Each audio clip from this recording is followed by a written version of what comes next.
In today's video, I'm going to teach you how to assign someone as a Salesforce admin in Slack.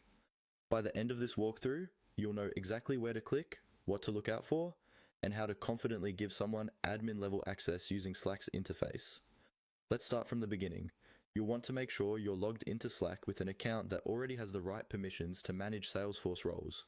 If you don't have those permissions, you may need to ask an existing admin or workspace owner to help you. Once you're in Slack, look for the Salesforce app in your sidebar. This is usually under the Apps section. Open the Salesforce app, and within that interface, you'll see an option labeled Admin. Go ahead and click on Admin. This is where you can access the controls that let you manage who has what level of access. Inside the admin area, look for the section or menu item that says Manage Roles. Click on Manage Roles. This is the central place where different Salesforce roles are listed and configured within Slack.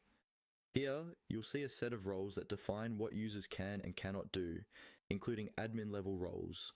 Now, from the list of available roles, find and select the role that you want to assign, such as the Salesforce admin role. Click on that role so that its details open up. This makes sure you're editing and assigning the correct level of access to the right people. Once you have the role selected, look for the three-dot menu, sometimes called the More Options menu.